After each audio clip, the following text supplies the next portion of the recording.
Boa tarde a todos. Vamos dar continuidade ao ciclo Nos Ombros Gigantes, porque livros clássicos. Hoje, com a doutora em filosofia pela UFSC, Alan Josué Vieira, sobre as meditações cartesianas de Husserl. Então, eu vou apresentar o Alan. O Alan, então, faz doutorado em filosofia com o título Idealismo Transcendental e Metafísica na Fenomenologia de Husserl, sob orientação do professor Roberto Vu. O Alan é mestre também em filosofia em 2016 com o título Redução Fenomenológica, Idealismo Transcendental e Intersubjetividade, o problema da quinta meditação cartesiana de Husserl. O Alan também é graduado em filosofia pela Universidade Federal da Fronteira Sul, com o título Problema do Solipsismo Transcendental nas Meditações Cartesianas de Husserl, em 2013. É isso, né? Então, eu passo agora então, a palavra para o Alan e desejo uma boa conferência a todos. Até mais. Bom, boa tarde a todos. Agradeço a professora Marina. Agradeço, antes de mais nada, pelo convite da professora Marina Santos e do nosso ex-colega de doutorado, agora doutor Gabriel Xavier. Agradeço a presença também de vários nossos amigos aqui. É uma alegria rever algumas pessoas que faziam uns dias que estão aqui, isso é muita alegria para mim. Bem, a primeira coisa que eu acho que era extremamente necessário esclarecer é que o meu nome não é Grando, tá? E teve um probleminha aqui em função do Gabriel, eu esqueci um pontinho ali, mas o meu nome começa depois. Meu nome é Alan. Dito isso, eu acho que é extremamente importante dizer qual é o designador rígido aí, né? Não dá para ser qualquer um. Bom, pessoal, eu queria começar falando um pouquinho sobre o texto, sobre a história do texto, a história da composição do texto, e outra coisa que eu acho extremamente importante, o porquê da escolha desse texto, né, para figurar como um clássico, talvez um neoclássico, né, um clássico aí do século XX. Esses pontos que eu queria falar agora de início e dar uma ideia do que está acontecendo aqui na aula. Tá? Bom, o texto das Meditações Cartesianas, ele surge mais ou menos por acaso. Em 1928, Husserl é convidado a proferir uma conferência na Sorbonne, no Anfiteatro Descartes. E em 1929, então, em janeiro de 1929, ele redige o texto, um pequeno texto chamado Introdução à Filosofia, à Fenomenologia Transcendental. E em 23 e 25 de fevereiro, então, ele profere 2 conferências com esse título. E a recepção do texto é muito boa. Ele é um texto curto, denso e que tenta tratar de modo geral da problemática e da metódica da fenomenologia como um todo. Bem, dada a recepção do texto nessas conferências, o seu retorno a Freiburg, que era direcionado na época, né, em 1929, e ele decide reestruturar, aumentar esse texto para uma futura publicação, tentando fazer desse novo texto uma apresentação sistemática bastante completa da sua filosofia. Tanto é que em 1929, 1930, ele escreve para os seus ex-alunos, o Roman Gardner, e diz que as meditações deveriam ser a sua grande obra, né? Hauptwerk. A grande obra que deveria dar uma apresentação sistemática da fenomenologia. Essa versão expandida do texto é enviada para ser traduzida para o francês, e em 1931 ela é publicada em francês. Então, dado o contexto de ter sido em Paris, ter sido no Anfiteatro Descartes, e de Husserl ter escolhido uma via muito específica de introduzir a sua filosofia, que eu vou falar sobre isso, sob a égide cartesiana, relacionando com alguns temas cartesianos, ele resolve então batizar o texto final de Meditações Cartesianas. Tá? Então a gente tem que ter cuidado, às vezes as pessoas vão falar em Meditações Cartesianas, acham que é uma espécie de comentário às meditações do Descartes, que você teria feito, mas não se trata disso. Tá? Mas ele só é publicado em francês durante a vida do Husserl. Tá? Ele é traduzido por Gabriel Pfeiffer e pelo Emmanuel Levinas, o texto. E ele é um texto, e aqui a gente começa a ver a importância desse texto, ele é o texto que, me perdoe agora, mas para o bem e para o mal, ele é o texto que com o qual os fenomenólogos ou aqueles que de alguma forma assumem para si certos traços da filosofia do Russell, especialmente na França, é a partir desse texto e é com esse texto que eles vão discutir, tá? Então eu cito aqui assim, 3 nomes que eu acho que são bem significativos. O Sartre, o Serenado, tem uma sessão que ele discute o problema do solipsismo na filosofia do Russell, e é basicamente a partir do texto das meditações. E o Levinas e o Riquelme, que são 2 ávidos leitores das meditações e críticos muito vorazes também desse texto. Tá? Daqui a pouco eu vou falar da estrutura do texto, a gente vai ver por que eles são críticos desse texto. Tá? E a versão alemã, então, daí, não propriamente expandida ao ponto de se tornar esse trabalho sistemático que o Russell pretendia, mas uma versão com várias anotações e várias correções do texto original. Ele vai ser publicado só em 1950, no primeiro volume da série da Russelliana, que é a compilação das obras completas do Russell, só em 1950. E para quem tiver algum interesse, depois quiser sair correndo daqui loucamente, ir numa livraria procurar, ele tem uma tradução para o português. Essa minha é do Centro de Filosofia da Universidade de Lisboa, mas é essa mesma tradução que está aqui no Brasil pela Gen Forense. Tá? Então aqui está o texto em alemão da Russelliana 1. Tem 2 outras traduções para o português, um pouco mais antigas, mas que são um pouco problemáticas, porque elas são traduções do texto em francês. E o Russell não era, vamos dizer, um grande fã dessa primeira tradução francesa. Ele achava que ela tinha alguns problemas, especialmente algumas escolhas de tradução de alguns termos bem específicos, bem técnicos da filosofia do Russell. Tá? Então, se alguém tiver interesse, tem uma tradução para o português. Okay? O volume, então, é composto das conferências de Paris, como ficaram conhecidas, que são aquelas 2 conferências que o Russell deu, que originalmente se chamavam Introdução à Fenomenologia Transcendental, e o texto das Meditações Cartesianas, que é esse texto retrabalhado para se tornar uma obra mais abrangente, mais sistemática. Ok? Ligado a isso, acho que era bem importante ter em mente um outro ponto. O que eu vou tentar expor aqui é o que está nas meditações. Isso aqui é a filosofia madura do Russell, ou seja, é quando o Russell já, depois de ter tateado o mundo, ter se debatido com uma série de problemas, ele entende que a sua filosofia tem que se transformar numa espécie de filosofia transcendental, uma espécie de idealismo transcendental para poder lidar com os problemas com os quais ele estava preocupado. Por que eu digo isso? Porque é um contexto um pouco diferente, talvez. Essa é uma discussão muito viva até hoje, mais de 100 anos, né, depois, a respeito de se isso aqui tem algum tipo de continuidade linear com o que está lá nas investigações lógicas, por exemplo, que é a obra de evolução da fenomenologia, né, 1900 e 1901, os 2 volumes das investigações, ou se há continuidade, se há ruptura, se há algum tipo de desenvolvimento. Pelo menos agora eu não vou entrar nesse ponto, depois umas questões a gente pode falar sobre isso. Mas então é o período tardio da filosofia do Russell, e aqui eu tenho um outro motivo para escolher desse texto. Então é a filosofia que o Russell, desenvolvida ao longo de uma vida acadêmica, de um embate filosófico com alguns problemas que para ele eram muito caros e muito importantes, e é a posição que ele vai sustentar até o fim da vida dele. Tá? Então, por isso, um outro motivo para escolher essa obra. Um outro fator é que é uma obra extremamente conhecida do Russell, bastante criticada, como eu já falei, e ela de alguma forma ela tenta ser uma espécie de introdução à fenomenologia, embora ela em muitos pontos ela possa ser considerada, ela não tem muito êxito como uma introdução, porque por ela ser um texto muito condensado, ela faz remissões a uma série de conceitos e problemas que estão distribuídos em outros textos, e mesmo em manuscritos de pesquisa do Russell, então isso dificulta um pouco a leitura, mas ela tem a grande vantagem de realmente ser um compilado, pelo menos um esboço programático do que a fenomenologia deveria fazer.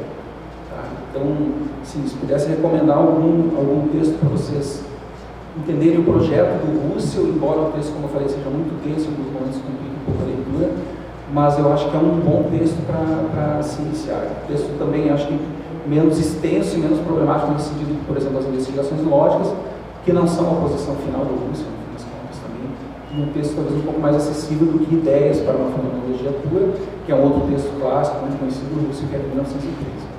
Tá? Bem,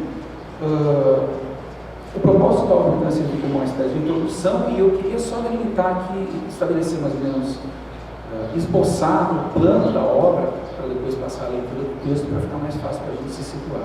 Tá? São 5 meditações que estão aqui, tá? São 6, como eu Descartes. precedidas por uma pequena introdução, na qual justamente o Russell vai colocar esse projeto de uma introdução à sua filosofia, à sua chancela da filosofia cartesiana, vai mostrar alguns paralelos temáticos e problemas a serem tratados. Seguido então das 5 meditações e uma pequena conclusão, que ele faz um arremate do que teria, qual é o rescaldo disso tudo que foi desenvolvido aqui e como é que isso projeta um determinado programa para a fenomenologia seguir adiante. Tá? Então, tem alguns pontos específicos de temas tratados que é importante, eu vou limpar o terreno agora para a gente poder entender. O primeiro ponto o Russell considerava o que ele estava fazendo, essa filosofia dele, dito como filosofia transcendental, uma maneira de se fazer filosofia bastante não natural, no sentido de, ela parece contrariar algumas das nossas intuições mais diretas em relação às coisas. Então o Russell achava que era muito importante criar um mecanismo para conduzir o seu leitor desde um ponto de vista que ele considera que poderia ser aceito por todos até o ponto de vista que ele considera ou que ele chama da atitude transcendental, atitude fenomenológica, tá? Ou até o ponto em que se realizaria então a famosa, acho que às vezes tão pouco compreendida epoqué fenomenológica, é a redução fenomenológica. Tá? Por que eu digo isso? Porque o Russell desenvolveu uma série de caminhos para guiar os seus leitores, os seus alunos até a realização da redução. E esse é um ponto em que ele coloca esse texto, então, sobre influência cartesiana. A via que é desenvolvida aqui é chamada de via cartesiana pelo próprio Russell, lá no texto da Crise das Ciências Europeias, em 1936, o Russell vai chamar isso de via cartesiana. Por que eu estou falando isso? Porque a gente pode entender da seguinte forma, como se o Russell está querendo fazer a gente adentrar um novo domínio, uma nova forma de pensar, ele achava que era tão nova assim para se fazer filosofia, e como se isso fosse uma espécie de construção, de um edifício no qual você tem que entrar e você tem diferentes portas de entrada. Você está entrando numa mesma filosofia, você vai lidar com os mesmos problemas de uma mesma forma, mas dependendo da porta pela qual você entrar, você vai ter um trajeto diferente até você chegar no cerne da problemática mesmo. Tá? E a via cartesiana ela vai irradiar, mesmo depois da realização da epoqueia da redução transcendental, fenomenológica, ela vai irradiar uma série de problemas justamente pelo caminho que a gente resolveu seguir, que é esse caminho cartesiano, e que vai desaguar lá na quinta meditação, que é a mais extensa, a mais densa, mais complexa de todas, que é o problema da ameaça de uma espécie de solipsismo transcendental com a qual o Russell se veria confrontado. Tá? Então, por que eu digo isso? É muito importante porque tem outras obras que apresentam outras vias para a redução fenomenológica que te fazem adentrar esse domínio filosófico por outros caminhos e que irradiam outras perspectivas, outros problemas a serem tratados primeiro. Tá? Então, esse é um dos caminhos possíveis que o Russell acreditava serem possíveis para adentrar a fenomenologia. Tá? Isso tudo vai estar na primeira meditação. A segunda meditação, o Russell vai se encontrar num momento muito parecido com o qual Descartes se encontra no início da sua segunda meditação também, quando finalmente ele chega à verdade primeira do código e Descartes se pergunta, tá, mas agora eu tenho que proceder com todo cuidado para justamente não perder isso aqui que eu ganhei a duras penas, eu não colocar nada que não esteja aí, eu não me enganar sobre aquilo que parece tão certo. Russell também está com algo parecido aqui, porque após realizar a epoqueia e delimitar esse domínio fenomenológico, o Russell se pergunta bem, mas agora o que é que a gente faz isso aqui, né? Então ele vai meio tateando. Então a segunda meditação é uma espécie de abertura desse domínio fenomenológico transcendental e ele é uma espécie de discurso do método fenomenológico no sentido que o Russell vai dizer, olha, é por aqui que a gente tem que proceder para fazer fenomenologia, é com essas ferramentas, com essas armas aqui que a gente vai encarar isso aqui. Tá? Bom, nessas indicações programáticas e metodológicas, de modo geral, o Russell vai mostrar como a fenomenologia, no fim da história, é uma ciência de um único objeto, o ego transcendental. Tá? Vai falar a respeito da metódica para explorar esse ego transcendental, a análise da intencionalidade, a fenomenologia como uma ciência idética. O que o Russell quer dizer com isso? Uma ciência que não trata de factualidades, mas que trata dos problemas em generalidade e essência. Depois a gente vai chegar nesse ponto, vai falar um pouco melhor disso. A quarta meditação nos coloca a passagem ao idealismo transcendental, em que finalmente Russell vai admitir explicitamente que a sua filosofia é uma forma de idealismo. Por que eu digo isso? Porque em Ideias, em 1913, Russell dá todos os indicativos que ele está arrumando para uma forma de idealismo. Mas o termo idealismo não aparece em nenhum momento em ideias, a não ser para ser criticado. Tá? Idealismo berteliano, no caso, o Jeremy não vai bater em mim. Né? Idealismo berteliano é o único momento em que se fala em idealismo. Em 1929, numa obra chamada Lógica Formal e Transcendental, o Russell fala de uma espécie de idealismo fenomenológico, mas a coisa fica ali meio vai, não vai. E em 1931, 1929, nas Conferências de Paris, mas com a publicação em francês em 1931, finalmente o Russell assume sem reservas esse matrimônio que já vinha sendo preparado há muito tempo entre fenomenologia e idealismo. Tá? Então, essa obra também marca essa importância, é a demarcação de uma posição filosófica forte, já bastante com o seu respaldo filosófico, digamos assim, já bastante desgastado no início do século XX, mas Russell não tem problema nenhum em se declarar um idealista. Idealismo roots. E finalmente a gente chega então ao problema da quinta meditação, que Russell vai ter que lidar. Bom, sou uma espécie de idealista, e como é que a gente fica com o problema de uma espécie de solipsismo aí, né? Mas depois a gente vai ver lá que tem que matizar bem esse problema para ele ganhar o sentido correto e para a gente entender a resposta que ele está oferecendo. Tá? Tranquilo até aqui, eu acho. Sossegado. Bom, eu passo a leitura do texto, então, são 62 páginas. Vai ser uma leitura, um discurso meio tipo, a Mariana estava falando, vai ser algo tipo Fidel Castro, assim, então umas 3 horas de discussão. Não, vai ser Passo a leitura do texto, então, algum ponto que talvez eu sinta que seja necessário uma explicaçãozinha, porque eu tentei condensar toda a obra aqui, pelo menos apontar os temas centrais. Eu vou aparando as arestas aqui. Ok? Passo a leitura do texto. Bom, vocês vão ver que o texto ele já chega meio com o pé na porta, mas eu considero que tudo isso aqui já deu uma boa introdução, agora eu passo realmente para o conteúdo do texto. Tá? Então, uma pequena introdução das meditações. Parágrafos 1 e 2 é a necessidade de um novo recomeço. A pequena introdução das meditações cartesianas traz condensados em suas linhas alguns tópicos bastante caros ao pensamento de Russell, aquisições duradouras do seu projeto filosófico, que podem ser reconduzidas à figura fundadora da modernidade filosófica. Em que pese as afirmações de que o estudo das meditações de prima filosofia conduziu a fenomenologia a se transformar em uma nova forma de filosofia transcendental, e de que ela poderia mesmo ser caracterizada como uma espécie de neocartesianismo, Russell não tarda a assinalar que, devido ao imperativo de um desenvolvimento consequente dos próprios motivos cartesianos, a sua filosofia teria que renunciar, quase em sua totalidade, ao conteúdo doutrinário do cartesianismo. Mesmo assim, alguns dos grandes temas da filosofia cartesiana se fazem sentir como determinantes para certas feições fundamentais da fenomenologia. A esse respeito, cabe destacar que não se trata de mera aquiescência acrítica a elementos do cartesianismo que teriam se fossilizado no decorrer da história. Antes, estariam encastados no pensamento do filósofo francês princípios portadores de um significado eterno, capazes de insuflar forças em um novo projeto de refundação das ciências e da filosofia. Tal empreitada, aos olhos de Russell, impunha-se como uma tarefa ineludível, dado que aquelas, as ciências, sofreriam com obscuridades de seus fundamentos, enquanto esta filosofia restaria sob tal estado de estilhaçamento principial e metodológico que não seria capaz sequer de pretender restituir seu papel, parafraseando Kant, de rainha de todas as outras ciências. Ora, é nesse quadro que, de modo bastante condensado, identificamos alguns motivos bem conhecidos da filosofia cartesiana. Em primeiro lugar, a exigência de que o edifício das ciências repouse sobre fundamentos absolutos. Sua justificação deve se mostrar racionalmente vinculante, válida de modo universal e necessário, livre de qualquer dúvida.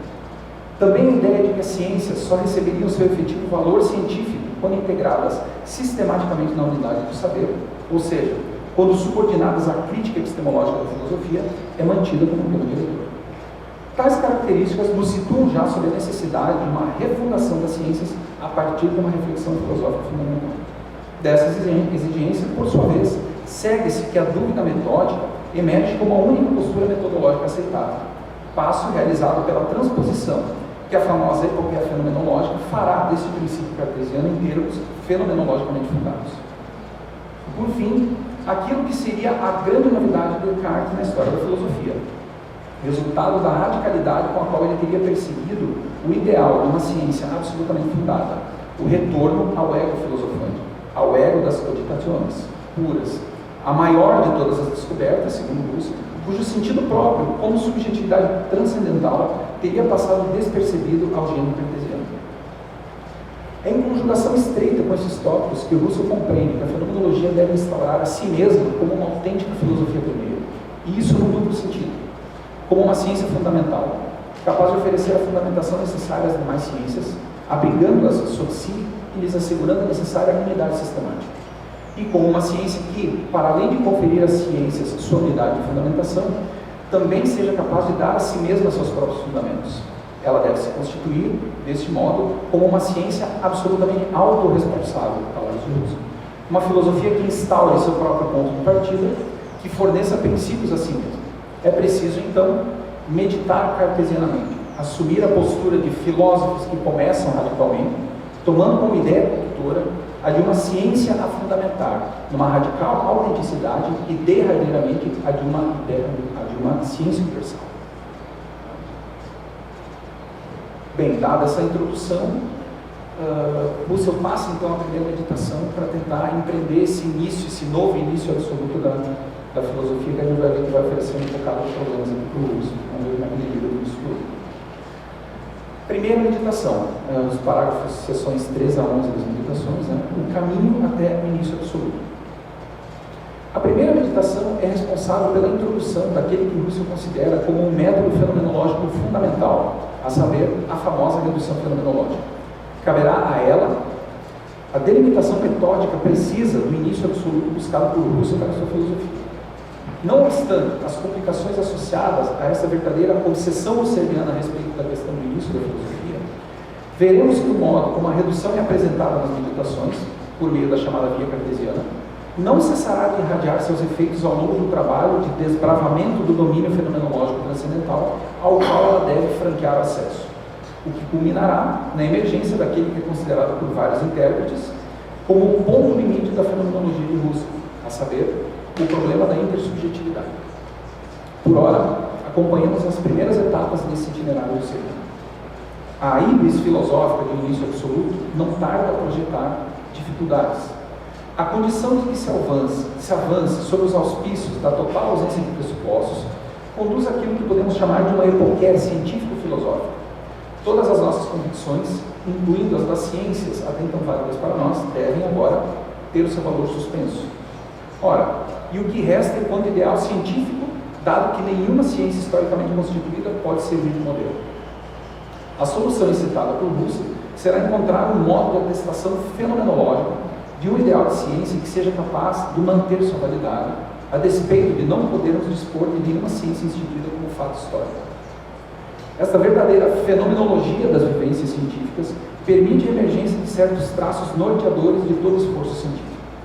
Russell enfatiza dois pontos. Primeiro, o agir científico busca a fundamentação de seus juízos, seja mediata por meio de outros juízos ou imediatamente, por meio de evidências que assegurem sua verdade. E dois, com isso, delineia-se uma forma sistemática para a ciência, que hierarquiza conhecimentos em si anteriores e posteriores. Desse movimento inicial, Russell já acredita poder extrair a ratificação de um princípio metodológico muito caro à sua filosofia, que deverá ser mantido sob estrita observância no decurso das análises posteriores. O principiante filosófico não deve deixar valer nenhum juízo que não possa ser atestado numa evidência na qual aquilo que é julgado esteja ele mesmo presente, em carne e osso. É preciso notar que esse primeiro princípio deixa entrever já toda a fenomenologia do Russell. O respeito pelo ver, a consideração daquilo que se dá, na medida em que se dá e nos limites em que se dá, expressa uma máxima que é, a um só tempo, critério e guardião daquilo que poderá ser aceito como legitimamente fenomenológico. Ele acompanhará o desenrolar das exposições de Russell, ganhando em sentido à medida que as investigações avançam, e será de importância capital para a compreensão correta daquilo que a via cartesiana revelará como resultado da redução fenomenológica. Como consequência desses traços fundamentais do ideal científico, que permaneceria intocado pela suspensão das ciências enquanto fatos culturais, a necessidade de um começo livre de pressupostos se converte na demanda por um conhecimento em si primeiro, que sustente todo o edifício da ciência universal.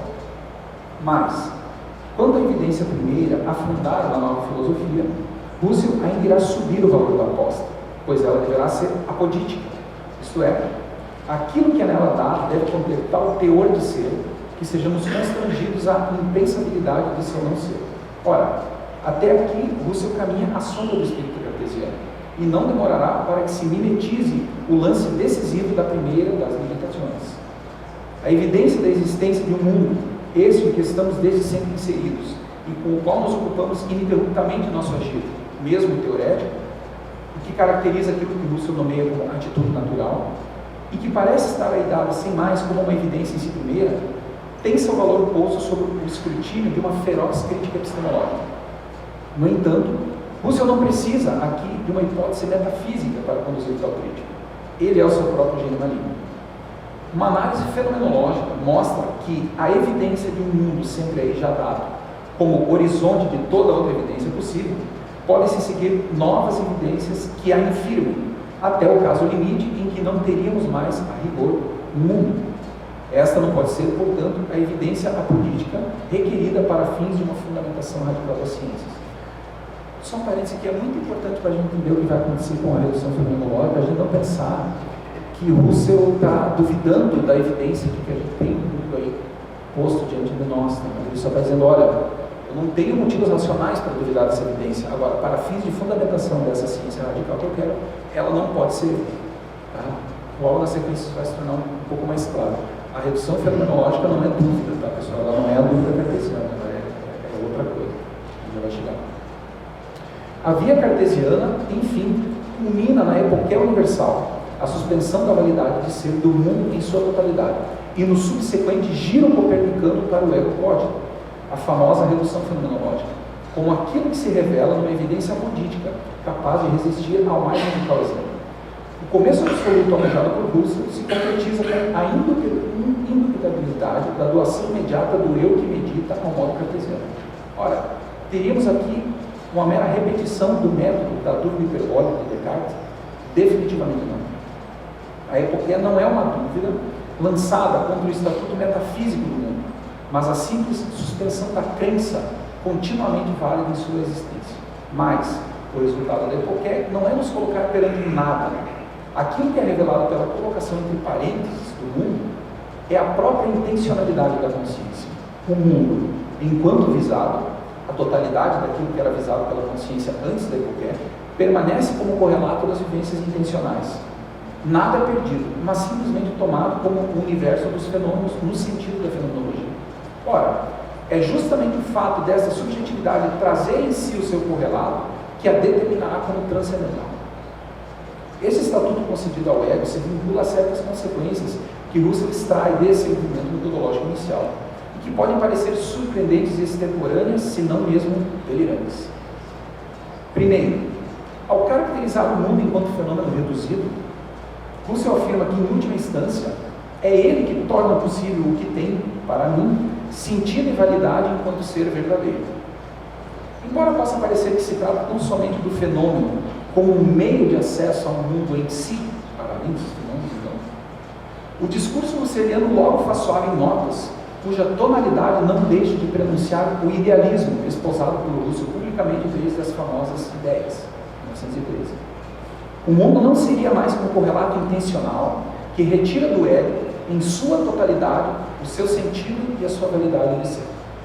Além de marcar a anterioridade do ego e de suas vivências intencionais frente à realidade do mundo, aceita sem mais na atitude natural, parece impossível não associar essas teses russelianas com um idealismo radical, mesmo absoluto, o que de fato será o caso mais adiante. Mas, você poderia extrair tão rapidamente essas conclusões, tendo como suporte a realização da redução fenomenológica? As bases para tanto já estariam assentadas. Atentemos para dois pontos que ajudarão na compreensão do que está em jogo a essa altura do texto. Primeiro plano, o que significa aqui dizer que a subjetividade revelada pela redução é transcendental? Não se trata de um ego psicológico, de uma vida anímica no mundo, pois esta foi suspensa juntamente com a sua validade de ser. Não estaríamos, por conseguinte, diante de um pedacinho do mundo, a partir do qual caberia agora ao filósofo operar dedutivamente em rumo ao mundo exterior. Do mesmo modo, o mundo não é um pedaço do ego, algo realmente contido em suas vivências. Ou seja, ele é transcendente aos efeitos da consciência. Mas Esta transcendência é um sentido constituído e mantido como válido a partir do experienciar do ego, o que significa que ela está irrealmente contida no ego, enquanto seu correlato intencional. É esta relação com a transcendência que faz da subjetividade transcendental. Todo transcendente adquire tal sentido e validade de ser nos vividos intencionais, como aquilo que é aí experienciado, representado, pensado, valorado, etc. O ego revelado pela redução transcendental, o ego revelado pela redução é transcendental, porque constitui em si toda a transcendência do mundo. Ele a carrega intencionalmente em si. Em segundo lugar, com a anterioridade do ego transcendental diante do mundo, já estaria em jogo o conhecido idealismo husserliano. Aqui tocamos aquele que deve ser o grande ganho teórico e metodológico da primeira meditação. O intento de Husserl não é, afinal, isolar um ego retraído sobre si mesmo de um mundo cuja evidência não nos assegura acerca de seu ser. Não se trata de duas substâncias distintas a serem separadas uma da outra. Nesse sentido, o ego husserliano não é o ego cartesiano. O ponto central para Husserl é tornar inteligível aquilo que poderíamos chamar de insight transcendental, e que é resumido na seguinte passagem. Cito brevemente Husserl, que a passagem é muito importante. Husserl nos diz, logo após a realização da redução fenomenológica: o mundo objetivo que é para mim, que para mim era e há de ser, o único que para mim pode ser, com todos os seus objetos, ganha a partir de mim próprio, digo eu, todo o sentido e validade de ser que tem de cada vez para mim, a partir de mim, enquanto aquele eu transcendental, que entra em cena, por vez primeira, precisamente com a epoqué transcendental fenomenológica. Fim de citação. Para além de uma leitura forte, com feições marcadamente metafísicas, que nos conduziria diretamente ao idealismo fenomenológico, é possível pensar que Husserl está, na verdade, tentando tornar evidente algo que, via de regra, permanece encoberto na atitude natural, voltada diretamente ao mundo, a saber, enquanto algo que aparece para mim, friso aqui para mim, e, nesse sentido, é algo que existe para mim, qualquer objeto do mundo só pode ganhar o sentido e a validade que tem para mim se eu estiver presente como o dativo de sua manifestação. Obviamente, tal descoberta não parece ir além do mais simples truísmo, mas é bem verdade que Husserl considera o insight transcendental uma verdade óbvia. No entanto, é esta obviedade que precisa ser trazida à tona e explorada sistematicamente. Neste ponto se revela uma ruptura com Descartes, não por abandono ou por qualquer tipo de parricídio intelectual, mas por um aprofundamento e uma radicalização do próprio radicalismo cartesiano. Se foi a influência do cartesianismo que legou a busca por um começo absoluto para a filosofia, que se traduziu no princípio da pura intuição ou evidência, é forçoso reconhecer que aquilo que se apresenta ao olhar do filósofo que realizou a epoqué é uma subjetividade que não é uma substância pensante, desencarnada e sem mundo. Antes, trata-se de um ego cuja vida de consciência, fluente e muito forte, é desde sempre consciência de um mundo, consciência de algo. Se a verdade primeira em Descartes é o famoso eu penso, em Husserl ela se expande para eu penso algo, intencionalidade. É este fato fenomenologicamente incancelável que Husserl pretende trazer aos nossos olhos, a experiência. E nesta somos reconduzidos de maneira inegável à perspectiva em primeira pessoa, a experiência do mundo. Trata-se agora de tornar frutífero esse primeiro movimento. Uma coisa que seria interessante notar aqui, pessoal, e que às vezes pode causar um pouco de confusão, é vamos ter um ponto-chave, tentar compreender a noção de consciência em Husserl a partir da intencionalidade, ou seja, que ela é sempre esse movimento em direção a algo, a consciência de algo, e não entender a intencionalidade a partir de uma noção, por exemplo, cartesiana de consciência como uma substância diferente de outra substância, distinta de outra substância e fechada em si mesma. Tá? Então, tentar entender o conceito de consciência a partir da intencionalidade e não o inverso. Isso vai facilitar bastante para a gente. Okay? Passo então à segunda meditação. Sessões 12 e 22 do texto. Domínio, tarefas e metódica da fenomenologia transcendental. A segunda meditação tem como tarefa empreender a abertura do campo de experiência transcendental segundo as suas estruturas universais. Isso significa, em primeiro plano, delinear o domínio próprio à fenomenologia. tornando claro o que, afinal, pode ter sido conquistado com o percurso da meditação anterior. Apenas descerrar o caminho até a subjetividade transcendental não é suficiente. É preciso, agora, também clarificar o que pode ser desenvolvido filosoficamente a partir daí. Com isso, o que a segunda meditação exposta em linhas gerais é a problemática fenomenológica em seu conjunto, bem como o método próprio à sua investigação. Essa espécie de discurso do método fenomenológico apresenta, já de início, um ponto de não pouca importância, que demanda do comentário. Ele diz respeito ao tipo de fundamentação que Russell pretende, tendo em vista o que foi estabelecido com a Epoquia Universal. Tratar-se-ia de uma fundamentação transcendental, que não seria uma fundamentação no sentido comum. Analisemos cada uma das expressões. Uma fundamentação tradicional, aqui, remete ao uso do ego código como um axioma, numa cadeia dedutiva que supostamente deveria conduzir a uma transcendência para além do ego transcendental. Ora, nada mais equivocado desde o ponto de vista fenomenológico recém-conquistado. Não há um fora para o qual nos veríamos direcionados, num movimento de gradual abandono da redução fenomenológica. Não há retorno para um mundo que restaria excluído da nova esfera de ser tornada acessível pela Epoquia. O ego alcançado por meio da Epoquia deve ser compreendido como uma esfera infinita de ser de um tipo novo, enquanto esfera de experiência de um tipo novo, a experiência transcendental. O ego se caracteriza como o domínio e transcorre todo o conhecimento possível. Ele é o fundamento e o terreno onde se desenrola o conhecimento objetivo no seu todo, o que significa dizer que, fenomenologicamente, ele constitui em si mesmo toda a transcendência dos objetos de conhecimento. E a tarefa da explicitação fenomenológica no seu todo não será outra que a exploração sistemática de como esse processo se desenrola em suas mais variadas formas, o que levará Russell a dizer que a fenomenologia se inicia como uma egologia, uma ciência de um único objeto, o ego transcendental. A fundamentação transcendental para o conhecimento, então, deve se dar na forma de uma ciência que opere de maneira a priorística, investigando, no campo das puras possibilidades, as regras a priori que determinam, por sua vez, a efetividade do ser transcendental. Isto é, a constituição transcendental da transcendência na imanência da consciência. O que assegura ao fenomenólogo no campo próprio de investigações é o fato de que cada código traz em si seu coditar. A intencionalidade, traço essencial da consciência, não é anulada pela decisão de suspender a efetividade do mundo natural.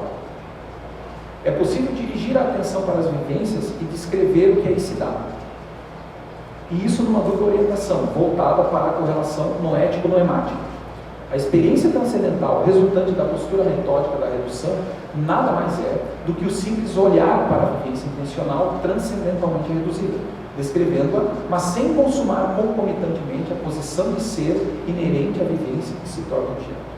O que o Russell está querendo dizer aqui é o seguinte, pessoal, na atitude, o que ele chama de atitude natural, os nossos atos de consciência, nossas vivências intencionais, elas têm um caráter de posicionalidade, elas põem o mundo como sendo, a gente aceita o mundo como sendo.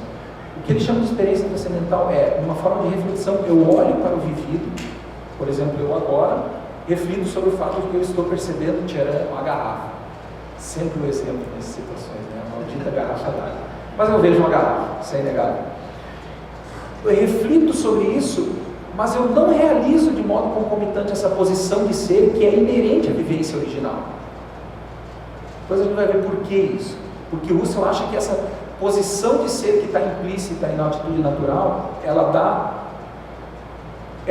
abre um espaço para que se realize uma absolutização filosófica do mundo, tornando o mundo em si, que é o mundo enquanto objeto. Agora ele não pode ser um objeto, depois a gente fala disso, né? Ele é um horizonte de todo objeto, mas como sendo algo absolutamente independente da consciência. Tá? É justamente isso que Russell quer esquecer, esse tipo de preconceito, de pressuposto científico, filosófico, ou mesmo da atitude cotidiana natural, e pensar somente no vivido e no correlato do vivido, sem se preocupar se, bom, mas isso aqui que eu estou vendo realmente não é, existe, essa posição de ser está suspensa. Tá? Ok. Importa notar uma consequência significativamente relevante desse procedimento metódico, que diz respeito a uma das principais preocupações filosóficas de Russell, se não a principal, que é o combate ao naturalismo. Este, ao conceber a consciência como parte da natureza, como uma coisa integrada à totalidade da existência, ou como redutível a um epifenômeno desta, não seria capaz de descrever corretamente o seu traço essencial, a intencionalidade, interpretando-a como uma relação real, de ordem genético-causal, entre duas coisas no mundo. Uma consciência aqui e um objeto lá, você tem uma relação causal entre as duas. Ora, aqui está a raiz do mistério que torna ininteligível a correlação intencional na qual algo que é transcendente às vivências vem a se manifestar nelas, nas vivências. O chamado enigma da transcendência, assim Russell chama, que coloca em xeque a possibilidade do conhecimento. Com a redução fenomenológica, Russell poderia se livrar da naturalização da consciência, interrogando as vivências intencionais na mais absoluta ausência de pressupostos. Pois o preconceito universal da experiência do mundo, que atravessa inapercebidamente toda a naturalidade, se torna inócuo. Ele não abre margem para que qualquer interpretação introduza nos dados da reflexão transcendental mais do que aquilo que é nela genuinamente visto. As descrições fenomenológicas devem explicitar, de início, a forma mais elementar da consciência, que se apresenta como uma síntese, enquanto operação transcendental constitutiva de objetos idênticos, a despeito da multiplicidade de modos de consciência em que esses se tornam conscientes para o ego. Trata-se, então, de uma síntese de identidade, que constitui unidades objetais, polos idênticos numa multiplicidade de modos de aparecer que fluem no decorrer temporal da experiência. É por meio da noção de uma operação sintética da consciência que Russell começa a delimitar o conceito de constituição, central para a fenomenologia transcendental. Dizer que a consciência é transcendental remete para as operatividades, nas quais os objetos são constituídos como unidades na multiplicidade fenomenal. É graças à função sintética que as objetividades estão na consciência, entre aspas, enquanto aquilo de que se é consciente, situação que define o conceito de imanência intencional. As coisas estão contidas na consciência não como dados de sensação, por exemplo, na consciência, mas como aquilo do qual eu sou consciente. Lembra do que eu falei antes, entender a consciência a partir da intencionalidade e não o vetor inverso.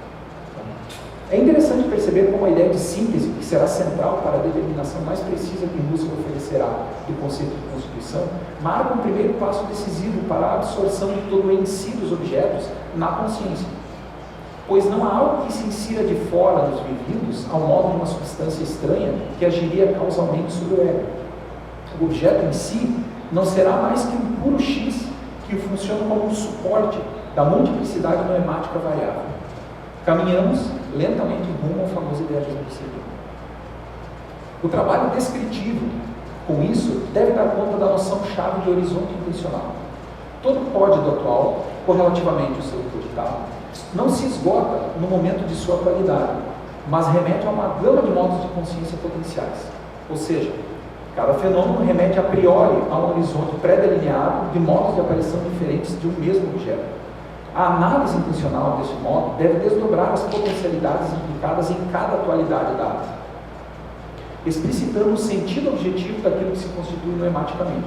E, pelo lado noético, também as operatividades sintéticas, unicamente por meio das quais os objetos podem estar conscientes como sendo e sendo assim.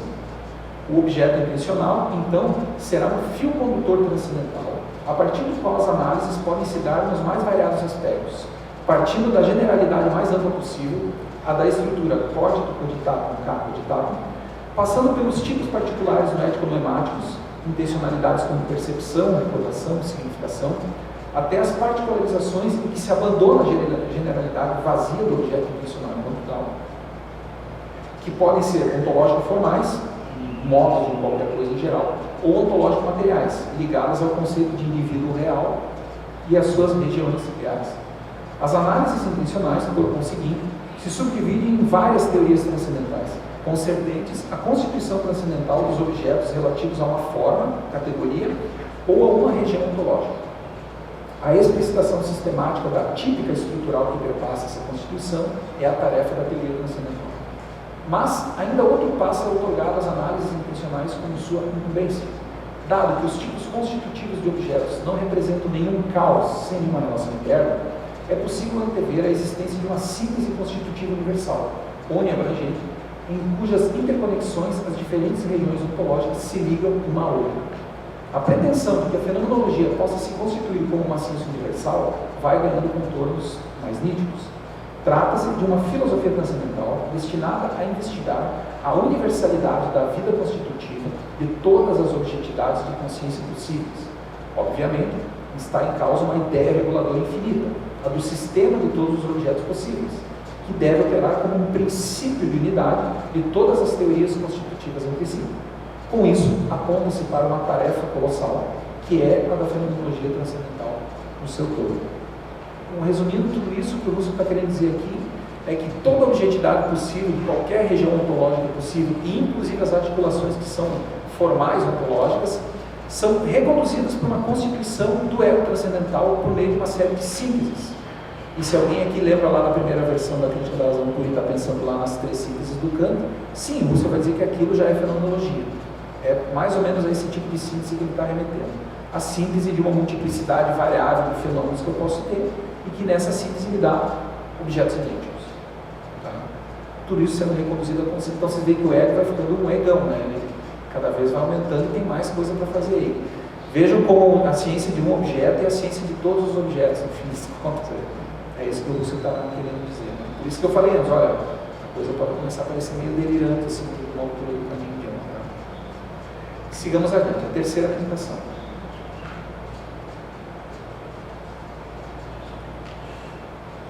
Razão e efetividade. O alcance metafísico da fenomenologia. A importância da terceira meditação não pode ser mensurada por sua pequena extensão. São somente 8 páginas da edição original. Enquanto a primeira meditação nos colocava num estado de indiferença em relação ao ser dos objetos, e a segunda tratava de introduzir o domínio e a metódica fenomenológicos numa generalidade ainda neutra quanto à validade daquilo que é constituído, o tema concernido agora é o de conceder um alcance que poderíamos chamar de metafísico ao conceito de constituição transcendental. A crítica do conhecimento pretendida pela fenomenologia deve prestar contas da validade objetiva das operatividades da consciência, ou seja, mostrar como as vivências cognitivas podem realmente alcançar os objetos transcendentes, clarificando o sentido de ser que lhes é atribuído. A questão relativa ao ser ou não ser dos objetos, suspensa pela epoqué, será abordada, mas de dentro da perspectiva transcendental, mantendo-se continuamente a atitude da redução fenomenológica. É sob a rubrica dos conceitos de razão e de irrazão, ou de irracional, que Russell fixa a sua discussão, pois é em estreita relação com eles que os predicados ser e não ser encontram sua origem fenomenológica. Razão, aqui, não deve ser entendida como uma faculdade da subjetividade transcendental ou mesmo um registro substancialista, o que faz com que seja mais adequado que se fale de consciência racional. Trata-se de um modo de consciência que perpassa a totalidade da estrutura da vida da consciência. A razão ocorre quando um caráter tético de um ato intencional, ou seja, o momento posicional do ato, né, que é um elemento essencial de todo ato, que determina o modo como o objeto visado é posto. Parece que se eu vejo essa garrafa, o caráter tético do meu ato de consciência, dessa intencionalidade perceptiva, coloca o objeto como existente. Né? Esse é o modo tético próprio da percepção. Estou vendo essa garrafa e ao mesmo tempo estou duvidando da garrafa. A não ser que eu comece a meditar cartesianamente também, mas você está falando aqui, quando somos diretamente dirigidos, estamos imersos nessa vida da consciência, é assim que acontece. Quando esse caráter tético encontra sua confirmação na evidência da doação do seu objeto visado e tal como visado. Então aí nós temos aquilo que você chama de razão. Quando aquilo que é visado se dá, aparece exatamente como visado e confirma esse caráter tético do ato da consciência. Ou seja, trata-se de uma vivência na qual sua posição é fundada na presença mesma do objeto. Entretanto, não é a simples posição de ser que decorre de uma evidência simplista, pois toda evidência pode ser seguida de outras mais que a desconfirmem, anulando a posicionalidade do ato. A efetividade de um objeto é o correlato de uma síntese de confirmação evidente, na qual as múltiplas evidências possíveis de um mesmo objeto se harmonizam no transcorrer temporal da experiência. Quando isso ocorre, temos, pelo lado noemático, o correlato, então, o fato de que o objeto é, e pelo lado noético, a verdade da intenção, ou a confirmação da intenção. Verdade que no sentido bem amplo, simplesmente como confirmação da intenção. Tá? Não só no sentido lógico. Obviamente, por isso que vai dizer, mesmo a percepção tem uma forma de verdade, né? O objeto dado na percepção confirma o caráter técnico do ato. Obviamente, no caso de um conflito entre as evidências, a posição do objeto não é confirmada, né? Ela explode, o objeto explode na linguagem das ideias. Temos aqui, então, um exemplo de irrazão. Se eu, por exemplo, estou vendo essa garrafa e fosse querer pegar a garrafa em minha mão, atravessasse a garrafa, e há uma nova evidência que desconfirma essa anterior, eu vejo que a garrafa era uma ilusão, você vai dizer, bom, aí eu tenho um exemplo de irrazão. Por quê? Porque aquela posicionalidade do ato anterior não é confirmada. Aquele objeto, lá em 10, vai dizer, o objeto explode, não está mais ali.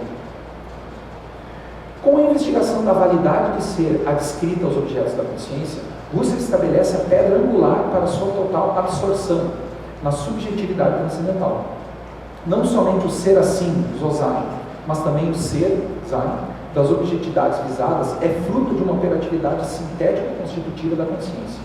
Embora já estejamos claramente navegando em águas idealistas, a plena justificação da constituição da objetividade daquilo que é dado nas vivências intencionais terá que aguardar as discussões da quinta meditação, na qual o terreno último do ser se revelará não como uma subjetividade ilhada em si mesma, mas como uma intersubjetividade transcendental. No entanto, Husserl já prepara a integração total do em si dos objetos ao domínio do ego. As noções de subsistência e de exterioridade dentro da consciência, fulcrais para o sentido da transcendência dos objetos, serão exploradas fenomenologicamente na busca de fundar sua independência ontológica em relação aos atos intencionais. O caráter de permanência de um objeto é entendido por Husserl como um correlato de uma habitualidade, instituída por uma evidência comum ter permanente na vida do ego. Esta posse se constitui como um sistema de potencialidades de evidências relativas a uma mesma objetividade idêntica, e a consciência da repetibilidade da evidência instituidora, de sempre poder retornar à síntese que constituiu um objeto originariamente, é o fundamento transcendental da permanência de sua efetividade. Ou seja, fui lá na casa do Gabriel pela primeira vez e eu sei que a casa dele existe. Eu posso sempre retornar, eu tenho sempre a possibilidade de, por outros atos de consciência, seja rememorativos, aqui no caso rememorativo, sempre eu posso retornar àquela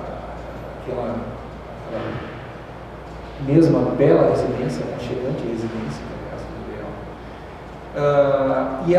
Gabriel. Essa evidência originária, ela constitui uma espécie de um ter permanente. Eu tenho isso, ele permanente, esse apartamento ele é para mim.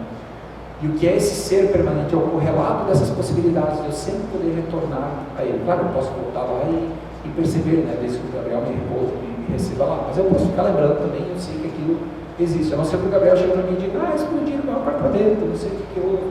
Bom, daí ele não existe mais. Mas fenomenologicamente seria isso também. A justificação dessa permanência, essa subsistência da efetividade de um objeto, mesmo quando ele não está presente para mim. Veja, o Husserl está tentando evitar aqui uma forma de berkeleyanismo, né, que Berkeley tem a saída por Deus, mas é difícil para o Husserl, né, não dá aqui, a gente vai ver que Deus não é uma saída para o Husserl, né. Tem um texto que o Levinas fala, né, como é difícil, falando do Husserl, né, dessa, bom, não tem Deus para a gente, tem que tirar tudo do ego, daí o Levinas vai falar, como é difícil a vida do cartesiano ateu, né. Não é fácil. Por sua vez, a exterioridade pertencente à transcendência do mundo e de seus objetos é relacionada ainda à equação essencial de seu aparecer na experiência externa. Uma vez que os objetos espaciais se dão sempre por perfis, por perspectivas, o horizonte intencional remete para um mais da visão, para potencialidades de atuação de algo que jamais é aprendido em sua totalidade. Veja, na percepção eu nunca vou ter um objeto espacial na totalidade. Eu vejo um lado desse livro, eu não consigo, nunca vou ver todos os perfis ao mesmo tempo. Então, esse em si do objeto jamais vai ser apreendido. Se não vejo perfis. A exterioridade é compreendida, então, como o correlato noemático das antecipações intencionais co-implicadas no aparecer dos objetos. O que eu quero dizer? Eu vejo esse lado do livro, mas eu sei que não é simplesmente uma figura em 2D aqui. Eu viro, eu sei que tem uma outra face, é uma figura que tem uma certa profundidade e tal.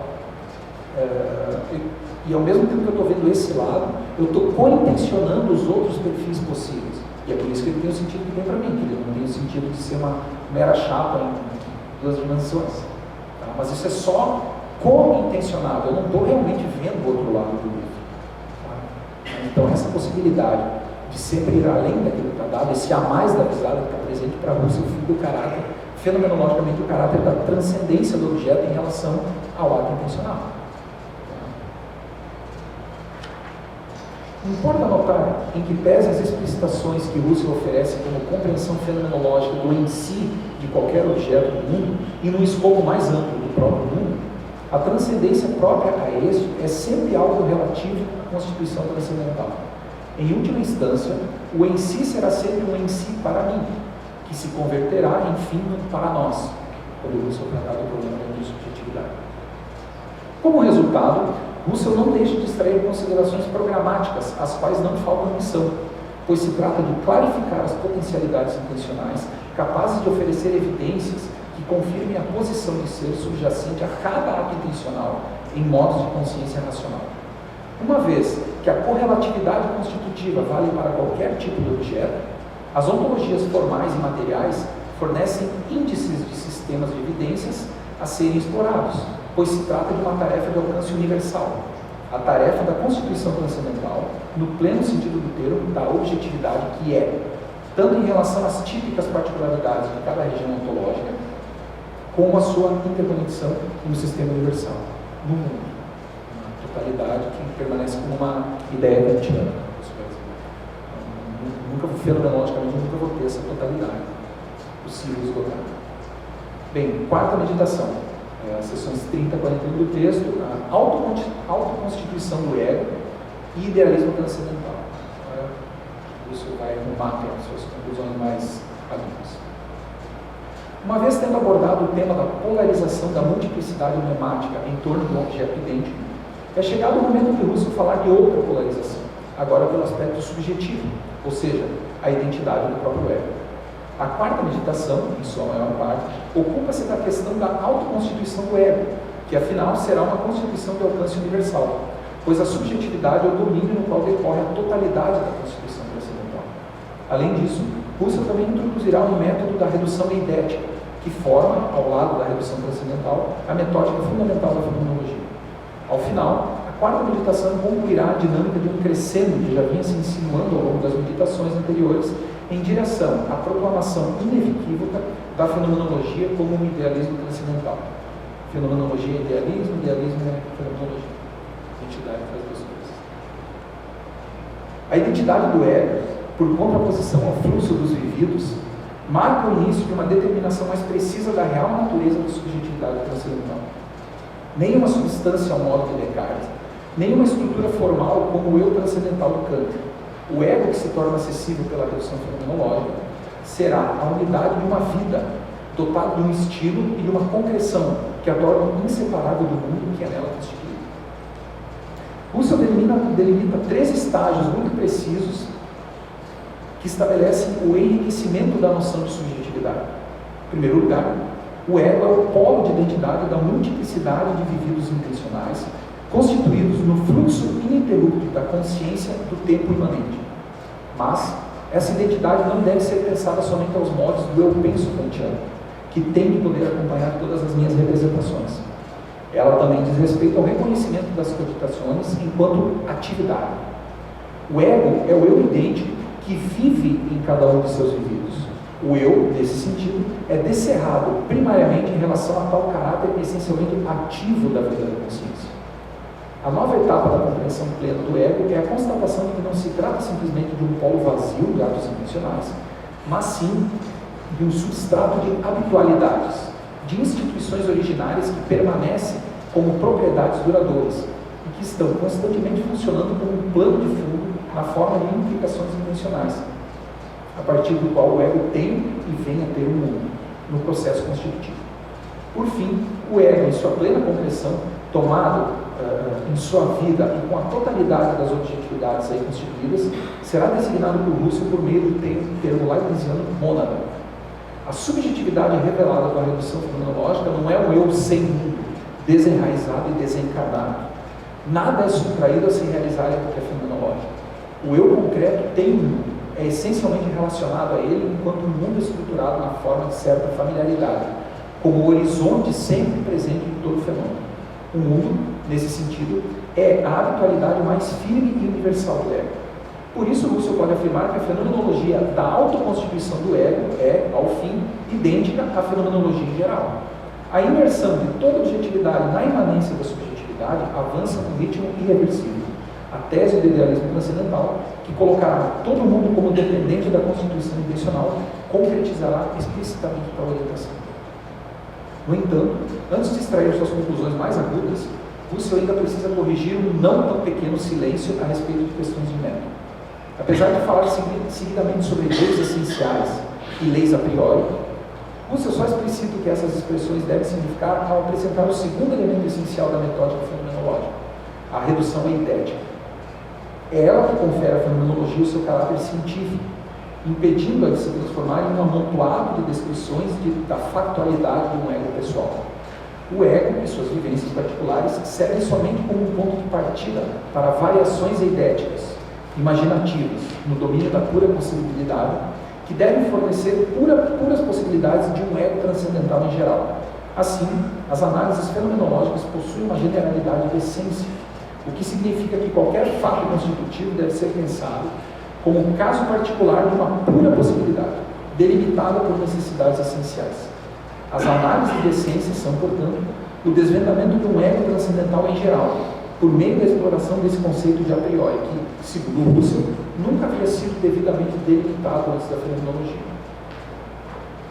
As sessões 40 e 41 das meditações coroam, enfim, um trajeto cujo destino já se desenhava desde a realização da redução fenomenológica.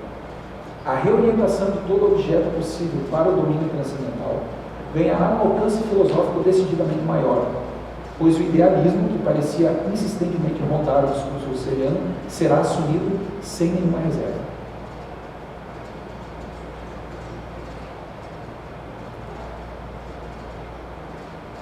A maneira como Russell pretende justificar a interpretação de sua fenomenologia como idealismo decorre em dois momentos.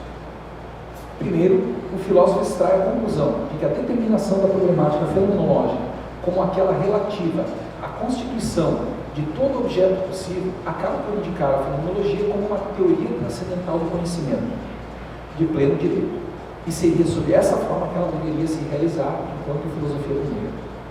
Em segundo lugar, Russell colocará em jogo aquele que é considerado por vários intérpretes como o problema fulcral de sua filosofia, o da possibilidade do conhecimento objetivo, entendido como a questão da referência objetiva dos atos intencionais e de como se poderia superar o enigma da transcendência. Ou seja, como os objetos não estão nos atos, mas mesmo assim os atos conseguem tocar esses objetos, alcançam esses objetos de conhecimento. As teorias tradicionais do conhecimento, que para Russell constituem uma tradução filosófica que vai de Descartes a Brentano, compreendem o problema do conhecimento sob a chave desse enigma.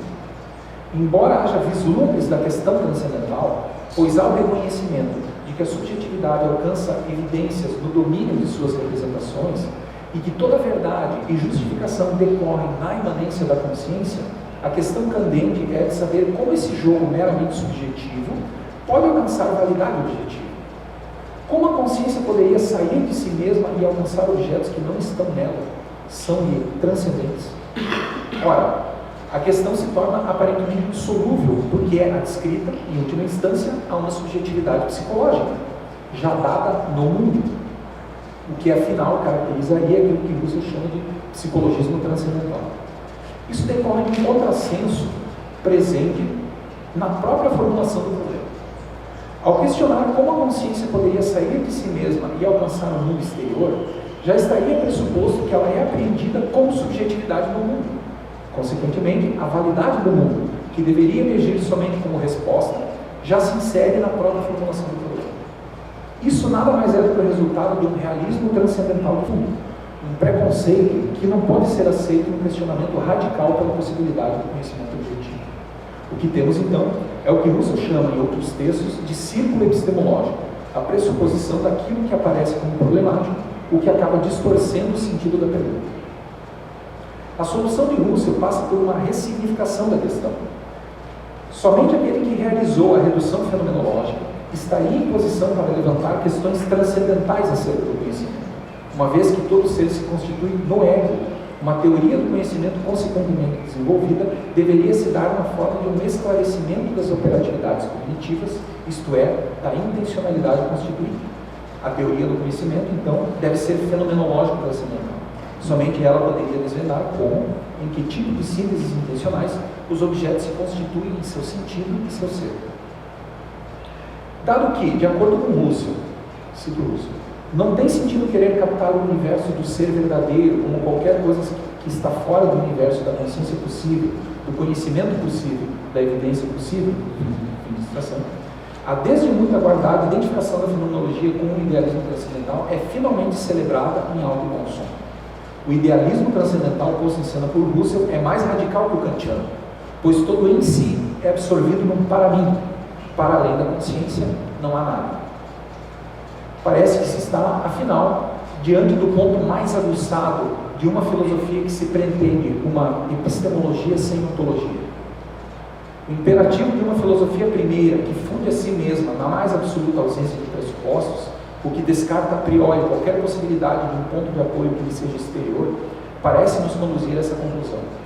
Tudo aquilo que a fenomenologia necessita para sua autofundação e para a realização de suas imensas tarefas deve poder ser extraído do ego que medita cartesianamente sobre sua própria vida e sua infinidade de predicações.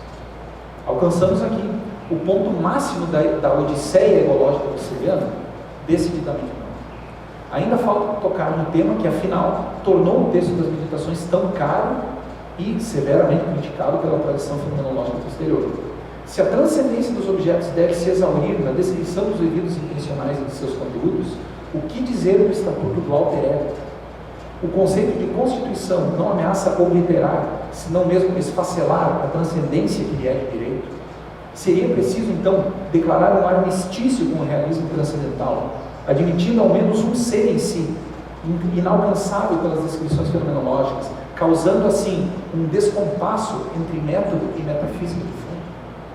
Por fim, então, restaria ao fenomenólogo reconhecer que, após tão cuidadosa demarcação de seu domínio de investigações, o terreno de ser transcendental não passa de um território estéril. É sobre essa nada simples problemática que se debruça a última das meditações cartesianas de Russell. Então, quinta meditação, sessões 42 e 62, a intersubjetividade transcendental e o idealismo como monadologia. É chegado, enfim, o momento de Russell confrontar um problema que restara latente durante todo o percurso das meditações e que agora é atacado como a única dúvida séria a respeito do que foi exposto. Assim Russell considera, ele fala, essa é a única dúvida séria em relação a tudo que eu falei, o resto já está tudo aí. Qual é essa dúvida séria? A fenomenologia não acaba por se enredar, ainda que involuntariamente, numa forma de solipsismo transcendental. Embora a questão pareça a consequência lógica da redução fenomenológica, dado que a efetividade natural do mundo fora suspensa, aí incluídos os outros, é preciso ter cuidado na delimitação da pergunta, a fim de que a resposta oferecida por Russell não pareça flagrantemente insuficiente. A dificuldade não reside no isolamento do ego que resultasse prontamente do exercício da hipoqué fenomenológica, pois não se trata de isolar um interior por oposição a um exterior absoluto. Nesse sentido, estaríamos diante de um solipsismo psicológico, o que não é o caso. Os outros, as variadas formas de sociabilidade, não desaparecem com a realização da redução. O que é deixado em suspenso é sua validade natural. Mas, enquanto fenômeno, enquanto fatos da vida egóica transcendental, nada é alterado. Os outros continuam aí como outros que são efetivamente, não como simples objetos, mas como sujeitos para o mesmo mundo que o ego. O problema, sim, deve emergir de dentro da esfera transcendental. Isso significa, deve ganhar um sentido propriamente fenomenológico e deve, por essa via, ganhar uma solução. Com efeito, a dificuldade reside no conceito de constituição. Afinal, ela não reduz todo ser a mero correlato intencional, um ponto de intersecção de uma multiplicidade de correlatos pneumáticos das visadas intencionais. Isso não seria destruir a transcendência que pertence ao sentido do outro por outro sujeito? Aqui radica toda a problemática. Como não arruinar a alteridade do outro, mas, ao mesmo tempo, manter-se fiel ao princípio fenomenológico de que todo ser, e ser assim, ganha sentido e validade nas vivências do ego transcendental? Esse é o desafio que Russell pretende superar na longa, densa e complexa quinta meditação. No entanto, não nos enganemos, achando que a solução seria abrir mão da redução transcendental, retornando à atitude natural e procurando uma via de acesso ao outro como uma coisa em si para além dos fenômenos. Tal como a posição do problema emergiu no domínio transcendental, do mesmo modo é aí que sua solução será procurada.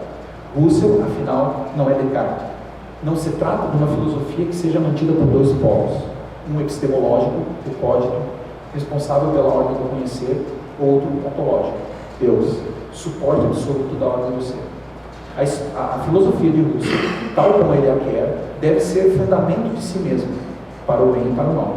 As respostas, ao fim, devem despontar do seio do próprio ego transcendental. Mas, o valor da aposta russeliana é ainda mais alto, é o cúmulo do solipsista. Todo o projeto da fenomenologia, todo o projeto da fenomenologia enquanto filosofia transcendental depende desse problema. Não se trata, afinal, de uma dificuldade regional, como o problema da constituição de uma região objetiva do ser, a realidade psicofísica, ou, no nível mais elevado, a realidade cultural e espiritual do homem. A questão toca o fundamento último da objetividade do mundo pensado como correlato de uma constituição universal, e por princípio infinito. Pois, se todo em si foi abandonado em detrimento daquilo que confirma a sua validade de ser no ego, parece óbvio que somente uma constituição já não simplesmente egológica, mas intersubjetiva, poderá fornecer as bases de uma teoria transcendental da objetividade. O problema de Russell, portanto, não é o da relação eu e tu mundana, mas o da possibilidade de atestação fenomenológica de uma intersubjetividade transcendental. Por conseguinte, a análise intencional da experiência sui generis da empatia, a infilo é o termo que usa para essa relação com o outro, né? Experiência que eu faço do outro, falando um pouco mais disso. A análise intencional da experiência da empatia, pela qual o outro aparece como alter ego, traz consigo a chave para uma teoria fenomenológica transcendental da objetividade. Dado o caráter declaradamente intrincado do problema, é no mínimo curioso que Russell inicie sua solução, tornando-o ainda mais agudo. O cara gosta de problemas.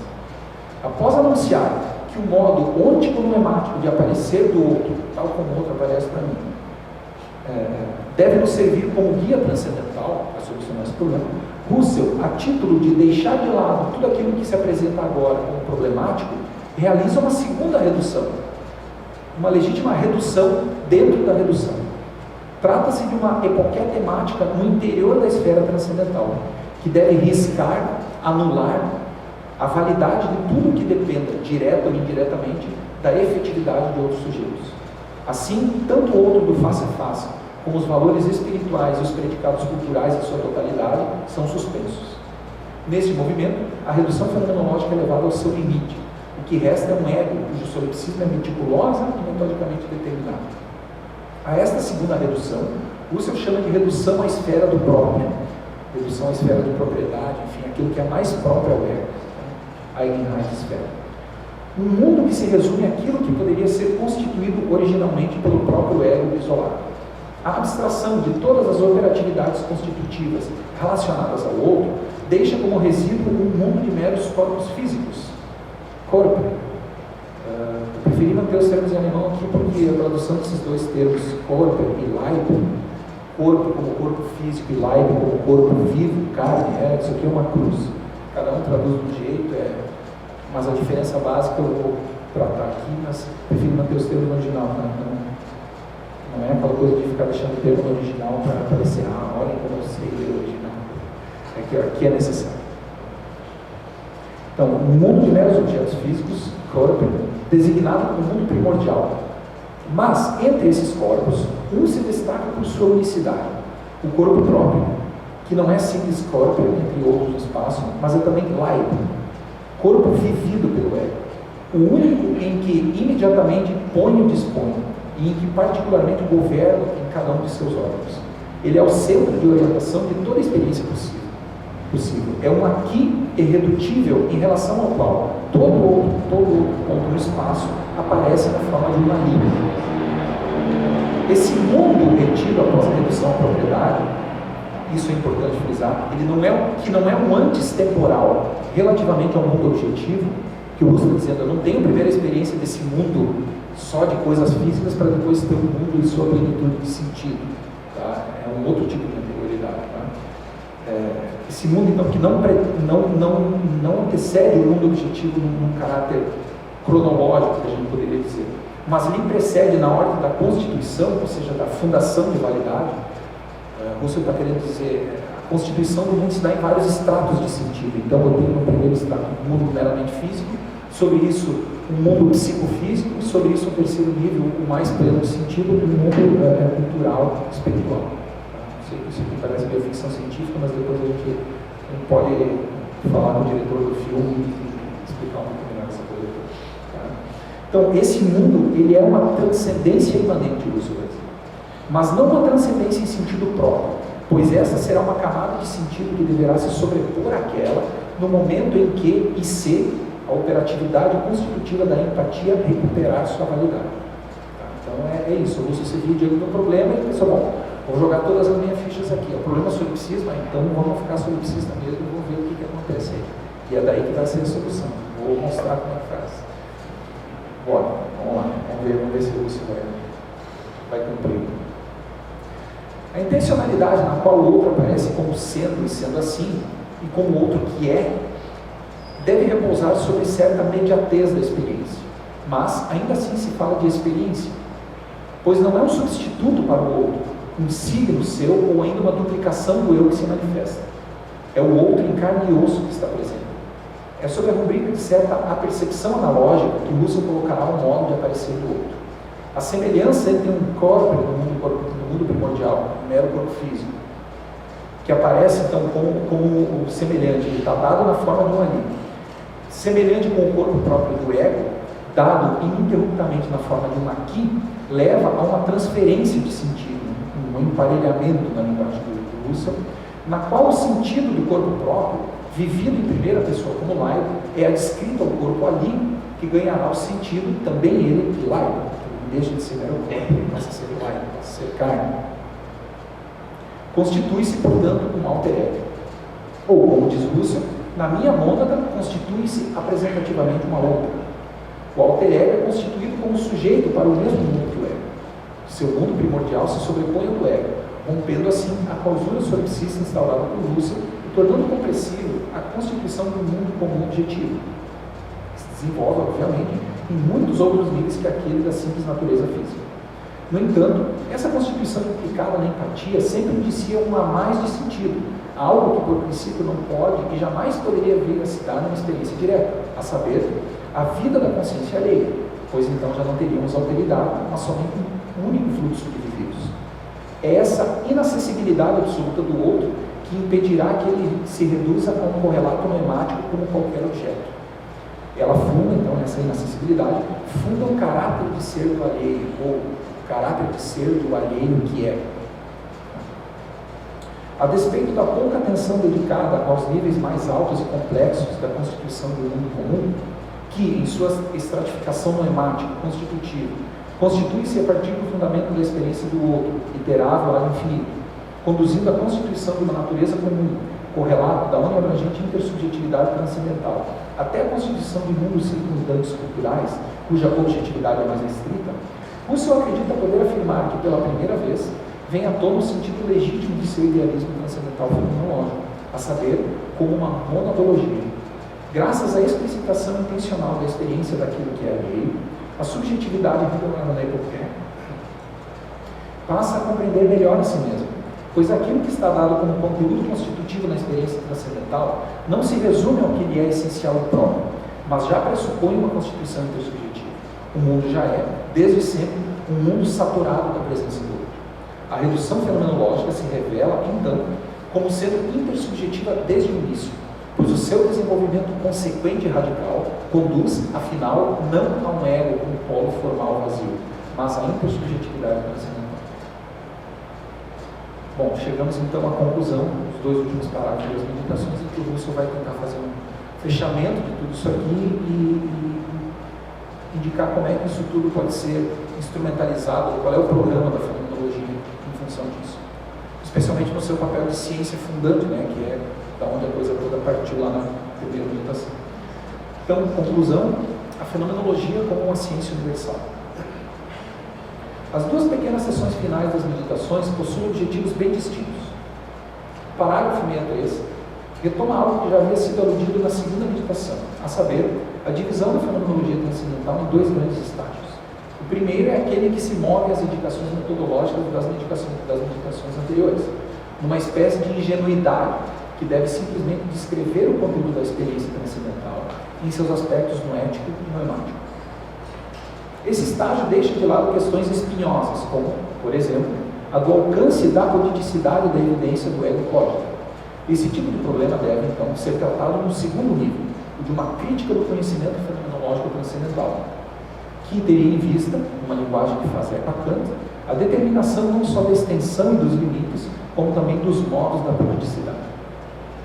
Embora esta crítica última daquilo que a própria fenomenologia é capaz de oferecer seja postergada, Russell afirma, na seção final das meditações, que o objetivo inicial foi alcançado, o de consubstanciar a possibilidade da ideia cartesiana de uma filosofia enquanto ciência universal desenvolvida a partir de uma fundamentação absoluta.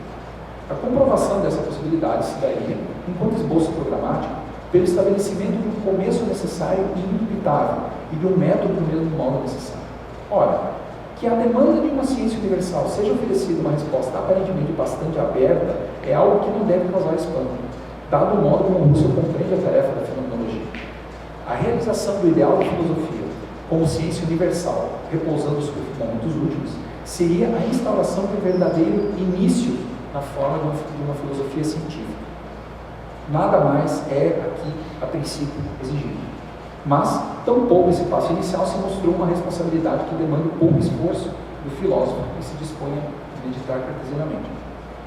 Uma filosofia que pretende arrancar de si mesma a possibilidade de seus fundamentos, numa declarada pretensão à total ausência de pressupostos, não pode deixar de enfrentar seus próprios percalços, algo que as meditações colocam em evidência em vários momentos. A seção 64 contém ainda mais algumas indicações do programa da fenomenologia transcendental, em especial sua relação com as ciências positivas e com a metafísica. Em relação às primeiras, com o intuito de buscar uma crítica epistemológica radical, é preciso superar sua ingenuidade, que ao fim elas compartilham com a vida cotidiana. A imersão na crença do mundo predado, disponível como um em si, frente ao qual o experienciar da subjetividade cognoscente seria indiferente. Este é o ponto central para isso. As operatividades intencionais responsáveis pelas configurações estipuladas cientificamente e num plano mais amplo, que são condições para qualquer crença relativa a questões de fatos mundanos, são esquecidas, permanecem anônimas, e é para elas que uma crítica última do conhecimento deve se voltar.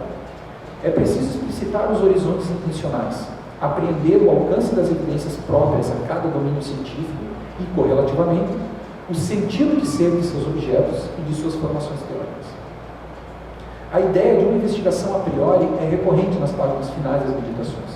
O a priori da Constituição, então entre subjetividade e mundo, é o que permite à fenomenologia aspirar à universalidade, pois todo objeto é, enquanto objeto, constituído pelas operatividades intencionais da consciência.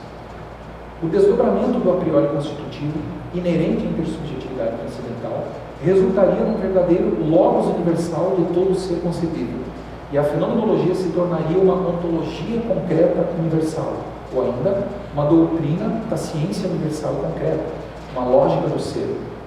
A fenomenologia, assim, realizaria o ideal cartesiano de uma ciência universal, segundo a imagem da árvore da filosofia, em que as ramificações seriam as ciências a priorísticas das respectivas regiões do ser, que, por sua vez, forneceriam os fundamentos das ciências coletivas. Finalmente, Russell ainda tem uma palavra a dizer sobre a relação da fenomenologia com a metafísica. O único tipo de questionamento metafísico excluído pela fenomenologia é aquele que opere ingenuamente com absurdas coisas em si, palavras de Russell. Mas isso não significa que a fenomenologia exclua toda e qualquer metafísica em geral. As questões supremas e últimas, uma vez purificadas de toda especulação estéril e colocadas no terreno que deve ser posto tudo o que pode ter um sentido possível para nós, cai sob o escopo de uma investigação fenomenológica transcendental, pois o ser em si primeiro, que precede toda e qualquer objetividade mundana e que em si a transporta, é a intersubjetividade transcendental. E é no questionamento sobre o enraizamento de toda facticidade no domínio transcendental absoluto que reside a possibilidade de uma metafísica fenomenológica. Desse modo, O oráculo délfico, conhece a ti mesmo, ganha novo sentido. E Russell pode concluir suas meditações citando e ressignificando a insígne passagem de Santo Agostinho. Não vás para fora, volta para ti mesmo. No homem interior habita a verdade. Bom, pessoal, seria isso. Eu só tenho, apenas um slide que eu gostaria de mostrar para vocês agora no final do texto, que vocês devem ter percebido que tem muita coisa que é uma terminologia bem específica do Russell, algumas coisas se tornam um pouco ininteligíveis para quem não tem um pouco de conhecimento do texto e da maneira do Russell lidar com certos problemas da filosofia e tal. E tudo isso aqui, então, cria uma espécie de esquema, uma estrutura abstrata para a gente pensar a respeito do projeto do Russell.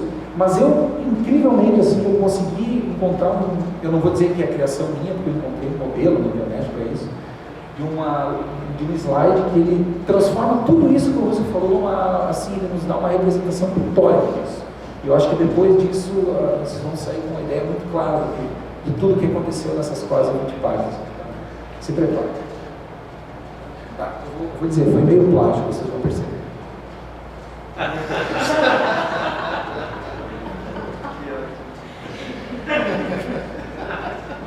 É tudo culpa do ego, tá?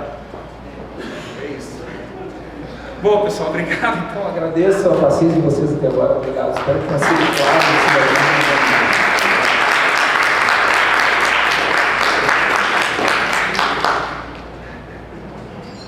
Muito obrigada pela conferência. Eu passo a palavra para o que está pedindo depois da conferência.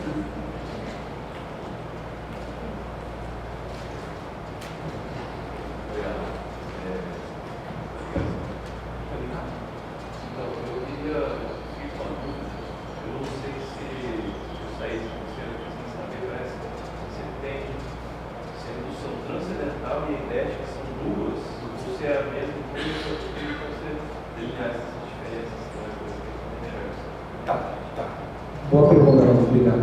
Não, são duas. E é uma pergunta pertinente, porque normalmente elas são confundidas. Tá? Vou dar um exemplo. Você pega e vai ler ideias, não sei se alguém aqui já deu uma folhada em ideias, para ter uma ideia do que acontece com ideias. Tem toda uma primeira parte que trata das relações sobre a redução idética e tal, e Russell, quando ele vai adentrar a segunda sessão, ele diz, bom, agora que nós vamos delimitar realmente o que é a fenomenologia. Mas aí você diz, pô, mas lá já tinha algo que remete à redução idética, e agora vai ter uma outra redução. Sim, elas são duas. Só para a gente se situar, em ideias, primeiro é falado sobre a redução idética, e depois se realiza a redução fenomenológica ou transcendental. Tá? E nas meditações é o contrário. Você primeiro realiza a redução transcendental e depois a redução idética. O que é a redução idética? A redução idética é algo que é a ferramenta necessária para a realização das ontologias tal como o Russell compreende, as ontologias regionais principalmente. Tá? Eu não considero indivíduos reais, mas por meio do que Russell chama de variação idética, que são variações imaginativas, ele mesmo fala do puro domínio do como ser, mas que não são pura ficção para o Russell, né? Tanto é que o Russell fala em ideias, olha, eu corro o risco aqui de ser mal compreendido, talvez quem lê isso aqui vai achar que eu estou falando de literatura ou qualquer coisa assim. Ele diz, mas o método principal, o método que dá o caráter científico à fenomenologia é o método imaginativo, que por meio dessas variações você vai fazer com que os objetos variem, não enquanto esse objeto individual, essa garrafa, mas por exemplo enquanto objeto físico, uma generalidade muito mais alta. Eu vario ele de tal forma que eu consigo chegar a um ponto em que eu destruo esse objeto e ele deixaria de ser o que ele é, e nesse limite eu descobri o eidos dele. Opa, não, daqui em diante eu não posso ir porque ele deixa de ser um objeto físico, por exemplo. Tá? Um dos exemplos que o Russell dá ainda lá nas investigações lógicas, que é um exemplo que ele tira do Stumpf, né? O Stumpf, meio psicólogo, meio filósofo. Se eu pego uma cor e começo e vou retirando a extensão, vai chegar num ponto em que eu não tenho mais cor. Bom, tem uma lei ontológica a priori para uma qualidade sensível, visível com uma cor que sem extensão não há cor. Ou seja, eu delimitei algo do eidos e eu não preciso do objeto, não preciso do objeto extenso. Isso é puramente no domínio do como ser. Tá? Isso é a redução idética. Mas ela pode ser realizada no que o Russell chama de atitude natural, porque eu posso fazer esse tipo de investigação ontológica na atitude natural, sem problema nenhum. A redução transcendental ela é necessária problema que vai se tornando cada vez mais grave para o Russell. E agora eu vou falar assim, algo que é uma interpretação bem própria a mim, isso não própria a mim, tem vários intérpretes que vão nessa direção e tal, mas que pode ser contestado, tem vários intérpretes que não concordam. Muitos acham que com a redução idética Russell resolveria o problema do conhecimento objetivo, ou seja, esse problema que ele tem da, bom, como é que a intencionalidade alcança os objetos? Porque eu deixaria de considerar os objetos enquanto essas instâncias individuais. Mas a questão para o Russell é, eu estou fazendo isso na atitude natural, e tudo bem, eu posso desconsiderar esses objetos, mas a partir do momento em que eles tenham que ser conhecidos e forem instâncias do mundo, eu preciso mostrar como é que a consciência alcança eles. E para isso eu preciso da redução transcendental. O que é a redução transcendental? A gente parte do mundo que está aí sempre dado, que é o que o Russell chama de mundo da atitude natural, que depois no período tardio, lá na crise das ciências europeias, vai ser o mundo da vida. Eu parto disso, eu suspendo a validade de ser que ele tem de maneira inquestionável para nós o tempo todo. Bom, o que resta? Resta um fenômeno. Bom, mas tem alguma coisa para além disso? Ele existe? Diz, não interessa. Está aí dado como fenômeno, eu posso refletir sobre esses vividos e descrever.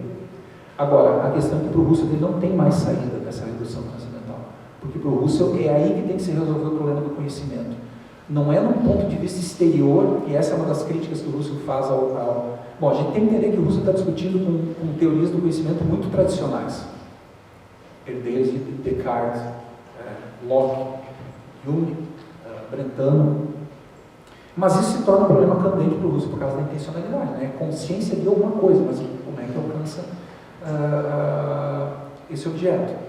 Bom, a partir do momento em que eu deixo de considerar que há um algo em si para além daquilo que aparece e eu vou trabalhar somente com os fenômenos, o Russell acha que eu consigo fugir de certos contrassensos, como por exemplo, você pensar que o objeto intencional é uma espécie de imagem ou signo que deveria me indicar um objeto real para além daquilo que pode aparecer para mim.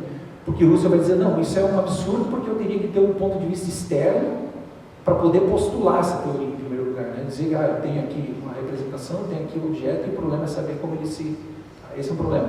Uma formulação um pouco mais rebuscada, não, mas que eu acho um pouco mais bem trabalhada disso, é essa que se apresenta nos textos lá. Tem alguns textos bem em 1907 já tem isso, mas nas meditações está muito claro, lógica formal e transcendental, que é em 29 está muito claro, vários textos, tem um outro texto de 27, intitulado só Fenomenologia, que é muito claro sobre isso, que é o tal do círculo epistemológico que eu citei aqui. Colocar a questão sobre essa rubrica é já pressupor a validade do mundo e eu ficar me questionando como é que eu vou fazer a minha representação encaixar nesse mundo, se coadunar com esse mundo. Não, mas espera aí. Uma crítica do conhecimento que queira ser radical e consequente, ela tem que abrir mão de qualquer conhecimento. Por isso que o Russell é tão enfático, ele é tão neurótico com essa coisa do começo absoluto com a ausência de pressupostos. Porque numa crítica radical do conhecimento eu não posso partir de nenhum conhecimento dado. E aí como é que eu vou pressupor, ao menos por mais abstrata e indeterminada que seja, eu não sei o que é esse mundo, mas eu pressupor a validade de ser dele para daí colocar a questão do conhecimento. Para o Russell não dá. Tá? E é essa questão, é esse tipo de contrassenso que a redução transcendental quer evitar. A ideia do Russell é que uma vez, a estratégia das meditações, pelo menos, estava até conversando com o professor sobre isso hoje. A estratégia das meditações é, o Russell nos coloca no caminho e é como se ele dissesse, pessoal, vamos todo mundo dar as mãos aqui, me acompanhe e vamos fazer a redução transcendental. Fizemos, todo mundo fez a redução, está todo mundo me acompanhando, tio, todo mundo me acompanhando. Tá, então agora vamos descrever o que está aqui. Ele acredita que vai chegar ao ponto da descrição e quando ele começa a indicar esses contrassensos das teorias tradicionais do conhecimento, é como se o Russell dissesse, olha, então resolver o conhecimento é isso aqui que eu estou fazendo. A gente não sai da consciência. Porque a solução do problema do conhecimento está na própria consciência, porque é nos vividos intencionais que a relação do conhecimento se dá, e não é fora. Então é aqui que eu resolvo os problemas. Tá? Então não sei se eu me fiz entender, a redução idética é algo que pode ser feito mesmo na atitude natural, e a redução transcendental nos coloca numa outra atitude, que ele chama de fenomenológica, em que esses objetos, falando da redução idética na atitude natural, se eu tivesse instâncias desses objetos aos quais eu estou me referindo aos eidos, né, as essências, se eu tiver esses objetos, eles são entendidos como objetos absolutamente independentes da consciência. São em si, o que são. Na redução transcendental, não, todos eles vão ser sempre relativos à consciência. Tá? E aí, claro, o Husserl vai dizer, não, mas mesmo dentro da redução transcendental, a fenomenologia também é uma ciência idética. Uma idética da consciência pura. Tá? Não se espante, eu sei que isso pode gerar um nó aí, um baita problema, porque sim, mas então eu tenho que ter uma ciência anterior, que é uma ciência idética, que me dá as regras para eu poder fazer fenomenologia. Mas a fenomenologia não tinha que ser a primeira? Sim, isso é um grande pepino, que, a meu ver, o Husserl, de alguma forma, não é que ele resolva, mas ele dá indicações sobre isso. Tem uns manuscritos da década de 20 em que ele diz, ok, a fenomenologia então é uma ciência do eidos, a essência de um ego em geral, mas não haveria eidos ego, um ego em geral, se não houver um ego fático.